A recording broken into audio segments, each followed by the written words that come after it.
ಇನ್ನು lipstick tattoo ಬಳಿಕ ಈಗ ಮೆಹಂದಿಗೂ ಕೂಡ ಡೇಂಜರ್ ಆಗಿದೆ. ಈಗ ಮದರಂಗಿಗಳಲ್ಲಿ ಬಳಕೆಯಾಗ್ತಾ ಇದೆಯಾ ಅಪಾಯಕಾರಿ ಈ ಕಲರ್? ಕೈಯಲ್ಲಿ ದೀರ್ಘಕಾಲ ಉಳಿಯಲು ಕೃತಕ ಬಣ್ಣ ಬಳಕೆ ಮಾಡಲಾಗ್ತಾ ಇದೆ. ಈ ಬಗ್ಗೆ ದೂರು ಬಂದ ಹಿನ್ನೆಲೆ ಮೆಹಂದಿ ಪರೀಕ್ಷೆಯೂ ಕೂಡ ಮುಂದಾಗಿದೆ. ಲಿಪ್ಸ್ಟಿಕ್ ಟ್ಯಾಟೂ ಬಳಿಕ ಈಗ ಮೆಹಂದಿ ಕೂಡ ಡೇಂಜರ್ ಆಗಿದೆ.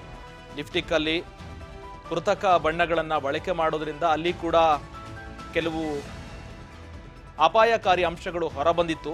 ಈ ಹಿನ್ನೆಲೆಯಲ್ಲಿ ಅದಕ್ಕೂ ಕೂಡ ಕಡಿವಾಣ ಹಾಕಲು ಮುಂದಾಗಿದೆ. ಜೊತೆಗೆ ಟ್ಯಾಟೂ ಕೂಡ ನಿರ್ಬಂಧ ಹೇರಲಿಕ್ಕೆ ಕೇಂದ್ರಕ್ಕೆ ಕೂಡ ಕೇಳಲಾಗಿದೆ.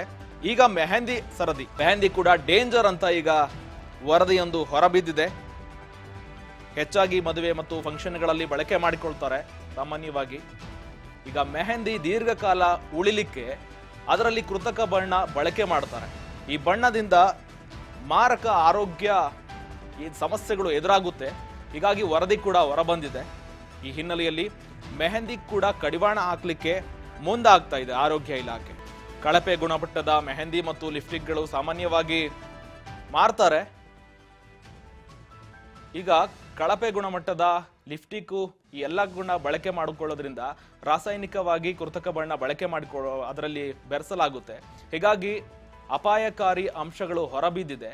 ಹಾಗಾಗಿ ಇದನ್ನ ಕಡಿವಾಣ ಹಾಕ್ಲಿಕ್ಕೆ ಕೂಡ ಈಗ ಮೆಹಂದಿ ಕೂಡ ಕಡಿವಾಣ ಹಾಕುತ್ತಾ ರಾಜ್ಯ ಸರ್ಕಾರ ಅನ್ನೋದನ್ನ ಕಾದ್ ನೋಡಬೇಕಾಗಿದೆ. ಈಗ ಮೆಹಂದಿ ಸರದಿ ಈಗ ರಾಜ್ಯ ಸರ್ಕಾರದ ಮುಂದೆ ಮತ್ತೊಂದು ಅಪಾಯಕಾರಿ ಅಂಶ ಹೊರಬಿದ್ದಿದೆ.